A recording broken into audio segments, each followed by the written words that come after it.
और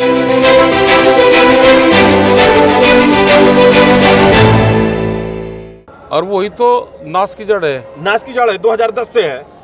पहले से भी है। तो आपने पहले आंदोलन क्यों नहीं किया? पहले भी आंदोलन होता है। 2018 में किया, रात में किया, सुबह हट गए, क्यों? नहीं। आप चाहते हैं कि जैसे एमआरपी होता है वैसे ही एमएसपी को एमआरपी में तब्दील कर बिल्कुल कर दिया जाए। यहाँ तो कोई आया नहीं ना कोई दिखा। हम तो चाहते हैं कि हमें तो लौट। आप राष्ट्रीय लोक दल से चुनाव लड़ चुके हैं, अब आप दोबारा ना चुनाव नहीं लड़ते। उससे तो कानून थे, चुनाव नहीं लड़ते। उससे तो कानून थे, चुनाव नहीं लड़ते। पार्लियामेंट और इंडिया गेट के बीच में खेती करवाएंगे, वहीं पे ही खेती होगी। लड़ेंगे जीतेंगे, लड़ेंगे जीतेंगे।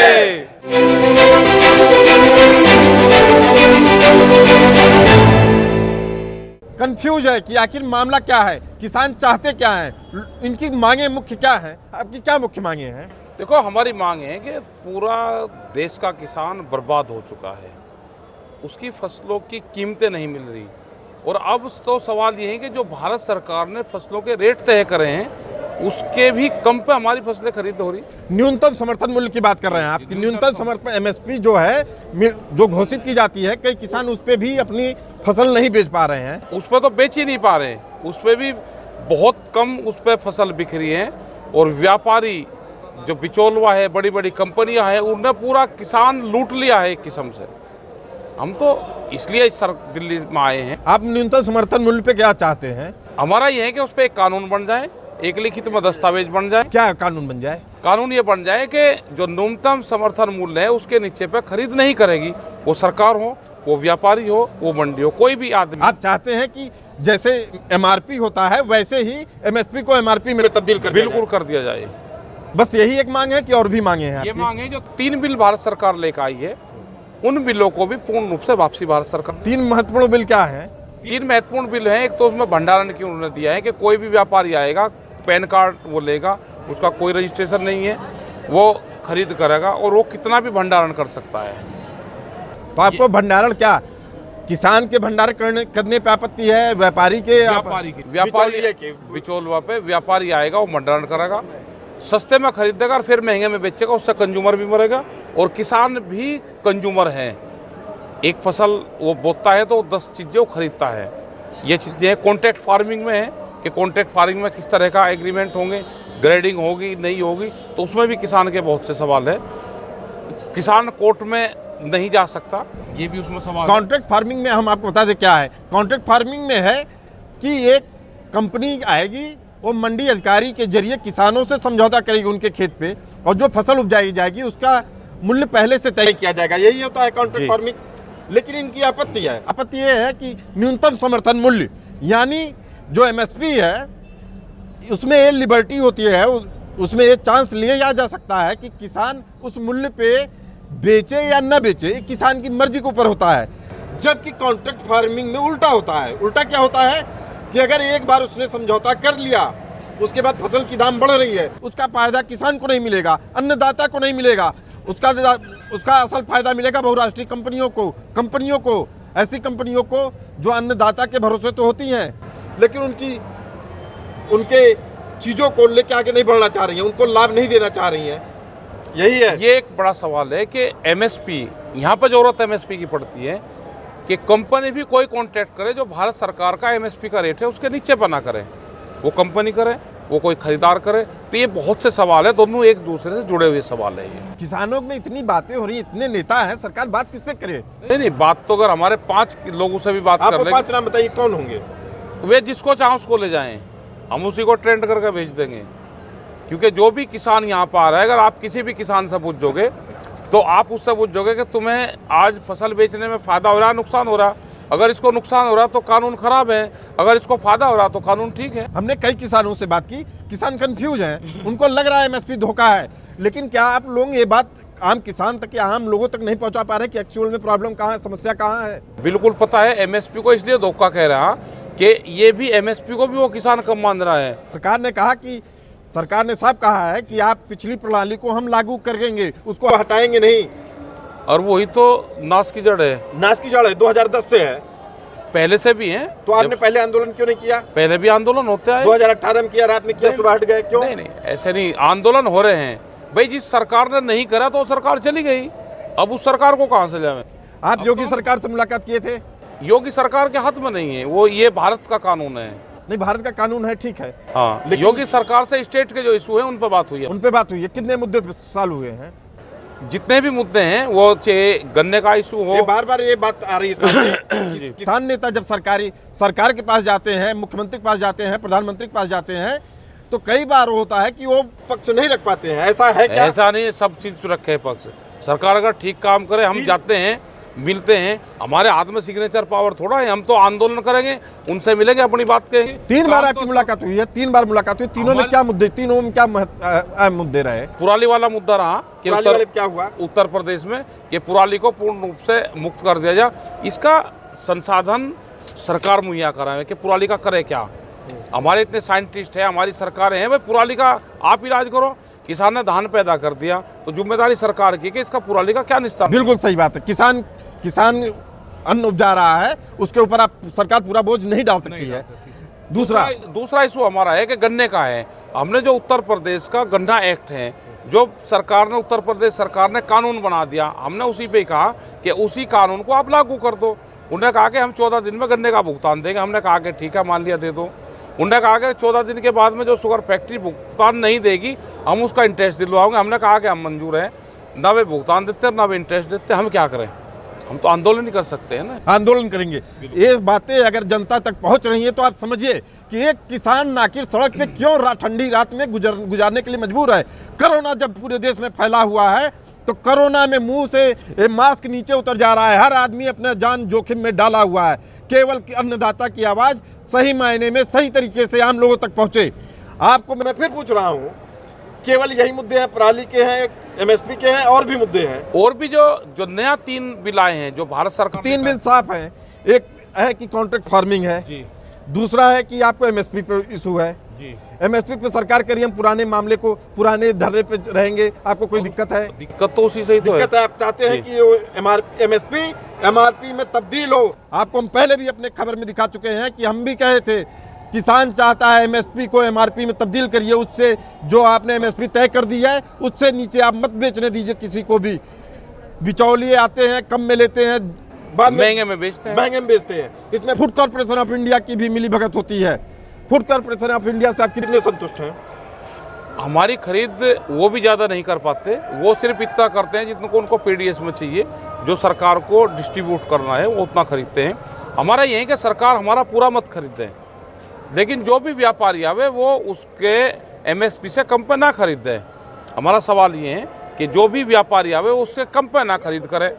आप उसको छोड़ दो, आप कानून बना कर आप उसको छोड़ दो।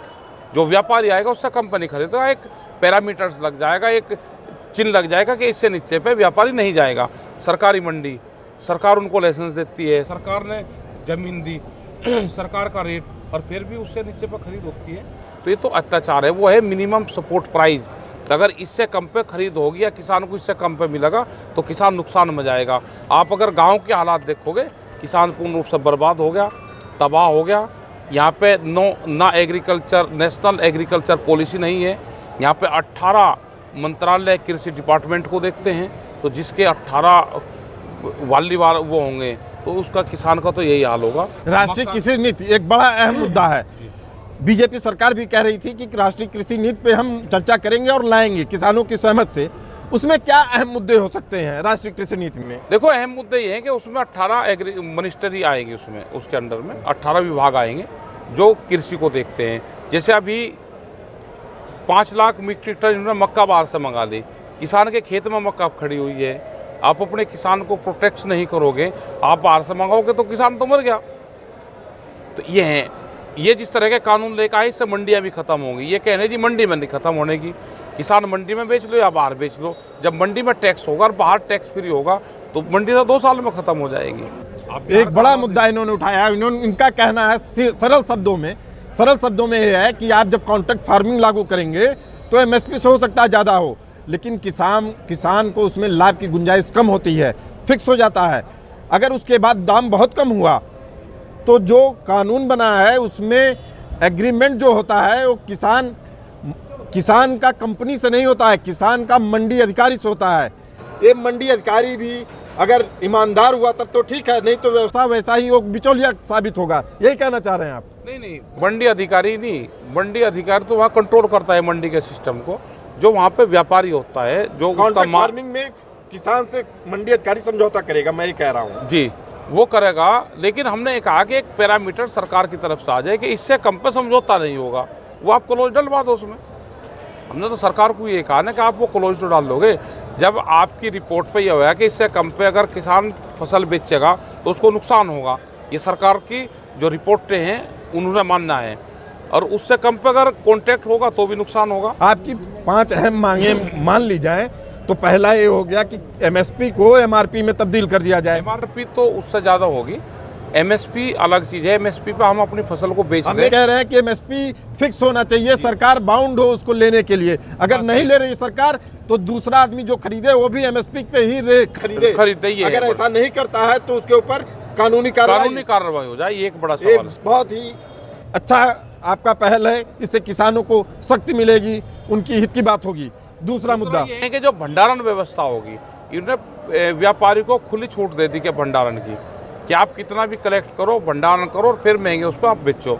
उसकी भी एक समय सीमा हो कि इस समय में आप इतना भंडारण रख सकते हो एक टाइम पे। ये नहीं कि आप पे ज़्यादा पैसे वाला हो और आपने पूरा बल्क में उठा लिया, क्या आप बाहर से भी लेकर आओगे? ये भी उससे करेक्ट हो कि सस्ता माल आप बाहर से तो नहीं इकट्ठा जाओगे। इनकी एक बड़ी मांग है कि भंडारण की सुविधा आपने किसानों को तो दी है, बिचौलियों को भी दिया है। किसान के पास इतने संसाधन ही नहीं है कि वो भंडारण कर सके। असल में भंडारण होगा बिचौलियों के द्वारा। सस्ते में खरीदेंगे किसान से, भंडारण करेंगे, महंगे में बेचेंगे जनता को। इससे देश का नुकसान है, देश की अर्थव्यवस्था का नुकसान है। यही कहना चाह रहे हैं? ये है हमारा सवाल। तीसरा सवाल ये है हमारा कि किसान कोर्ट में नहीं जा सकता। उसको कहा कि आप एसडीएम की कोर्ट में आप जाओगे और आपका वहाँ पर निस्तारण होगा। एसडीएम जो होता है हमेशा वो सरकार के प्रेशर में रहता है, इसकी भी सरकार होगी तो हमें कोर्ट में भी एक ऑप्शन दे दो कि अगर आपका वहाँ निस्तारण नहीं होता, किसान संतुष्ट नहीं है, तो हम कोर्ट में भी जा सकते हैं। ये भी एक हमारा बड़ा सवाल। ये जो तीसरा अध्यादेश है उस पर सवाल उठा रहे हैं। उनका कहना है कि किसान को भाग्य भरोसे उस एग्रीमेंट के भरोसे छोड़ा गया है जहां उसको कानूनी अधिकार खत्म हो रहे हैं, उस कानून पे विचार करना चाहिए। यही कह रहे हैं आप, ताकि सरकारी अधिकारी और बिचौलियों के हाथ के कठपुतली न बन जाए। चौथी मांग एसडीएम के वहाँ जाएगा, जो उसका निस्तारण होगा, कोई भी विवाद का निस्तारण होगा तो एसडीएम के यहाँ जाएगा। हम चाहते हैं कि जब भारत में कोर्ट भी है तो एक ऑप्शन उसका कोर्ट में भी हो कि कोर्ट में भी किसान जा सकता है। ये बहुत से सवाल हैं। दूसरा बिजली का भी है हमारा इशू कि जब देश एक है, प्रधानमंत्री जी कह रहा है कि वन नेशन, तो उसकी अगर वे बात कर रहे हैं तो पंजाब में बिजली फ्री है, तमिलनाडु में बिजली फ्री है, कर्नाटक में बिजली फ्री है। तो इस तरह का भाई पूरे देश को अनाज तो पूरा ही देश उगा रहा है ना, खेती पूरा देश कर रहा है। खेती के लिए आपको मुफ्त में बिजली दे दो, खेती के लिए मुफ्त में बिजली दें, जैसे अमेरिका में होता है, वो सब्सिडी के तौर पे दिया जाता है। भी है बहुत स्टेट में, हमारे यहाँ पे राज्यों में बिजली किसानों को अन्न उपजाने के लिए फ्री में मिलती है। जब रेट एक है, भारत सरकार ने एमएसपी तय करा है, तो उत्तर प्रदेश के किसान के ज़्यादा लागत आएगी, उत्तराखंड वाले की उससे कम आएगी, हरियाणा की उससे कम आएगी, पंजाब की उससे भी कम आएगी, तमिलनाडु की और कम आएगी। तो बहुत में फ्री है, बहुत में कुछ रेट है। तो ये भी एक सवाल है हमारा कि ये भी हो जाए। दूसरा हमारा एक और है कि प्रधानमंत्री का डिजिटल कैंपेन जो एक इंडिया जो चला हुआ है, हमको भी उसी से जोड़ दो। भाई हमको 14 दिन में भुगतान क्यों, या 2 महीने में या 1.5 साल में भुगतान क्यों? हमने अपनी फसल बेची, हमारे अकाउंट में तो पैसा ट्रांसफर हो जाए। बहुत ही जेन्युइन और बहुत ही अच्छी बात है कि आप अगर किसान की फसल लेते हैं तो उसको इंतजार क्यों, उसके पैसे के लिए उसको इंतजार क्यों करवाया जा रहा है। ये बड़ी बात है कि जिसको सरकार को सोचना ही होगा। आपको क्या लग रहा है, मोदी सरकार आपके मामले को लेकर संवेदनशील है? अभी बातचीत सरकार से चल रही है इशू पे। दूसरा ये भी एक बड़ा सवाल है कि जो किसान क्रेडिट कार्ड लेता है उस पर 300% का इंटरेस्ट किसान देता है। मतलब सोचने में भी अजीब लगता है। हम एक दिन के लिए 1 लाख रुपया लेते हैं साहूकार से बैंक में जमा करने के लिए, उसके 10,000 रुपये हमको देने पड़ते हैं एक दिन एक रात के लिए। तो हमने कहा कि आप उसका इंटरेस्ट ले लो, किसान का ब्याज जमा करवा लो। ये प्रावधान सरकार को करना पड़ेगा और इससे हर किसान इससे प्रभावित है। जितने भी आप बुझोगे कि किसान क्रेडिट कार्ड में क्या चाहिए, जो किसान यहाँ पर खड़े ये कहेंगे जी मैं पैसे जमा करता हूँ, साहूकार से लेता हूँ, तो ये दिक्कत बहुत बड़ी दिक्कत है ये। कहा जा रहा है इस आंदोलन में नेता कम, किसान कम, राजनीतिक दलों के कार्यकर्ता ज्यादा आ गए हैं। कितनी सच्चाई है? यहाँ तो कोई आया नहीं ना, कोई दिखा। हम तो चाहते हैं कि वे आवे तो लोग आप राष्ट्रीय लोक दल से चुनाव लड़ चुके हैं, वो तो छोड़ दीजिए, देख लिया जी। आपके पिताजी किसान यूनियन के नेता रहे हाँ हैं। हाँ, वो किसानों के हक और हुकूक की जी। बात करते थे। वो कहते थे जब भी किसान के साथ कोई राजनीतिक दल आएगा उसका नुकसान होगा। हाँ, बिल्कुल आप नुकसान क्यों राष्ट्रीय लोक दल में गए? चुनाव लड़ने का तो सबका अधिकार है, कोई किसी से भी लड़ सके। हम भी था कि हाउस में हम आवाज उठाएंगे, लेकिन हाउस में नहीं जान देने का कोई नहीं जाने देगा ना, किसान ने। कोई आपने नहीं। आपने फैसला कर लिया कि किसानों के ना साथ ना, रहना है किसानों आपको। की रात में रहना है हमें बिल्कुल। अब आप दोबारा ना चुनाव नहीं लड़ते, उससे तो कानून थे, चुनाव नहीं लड़ते। वो तो बहुत बड़ी बीमारी है चुनाव लड़ना। तो आंदोलन नहीं होता फिर चुनाव लड़के, चुनाव लड़ के ना गलती हो जाती है। हाँ गलती हो जाए, आंदोलन नहीं होते। आज राकेश टिकैत जी ने बहुत बड़ी बात कही है कि अभी दोबारा चुनाव नहीं लड़ेंगे, एक किसान के साथ रहेंगे और हम भी किसान के साथ हैं। उनके हक और हुकूक की बात अगर जो नहीं करेगा वो अन्नदाता के साथ छल कर रहा है, कपट कर रहा है। आने वाले समय में व्यापारी हो, सेना का जवान हो, कोई भी हो, हम आज भी हम इसी अन्नदाता के ऊपर निर्भर रहते हैं।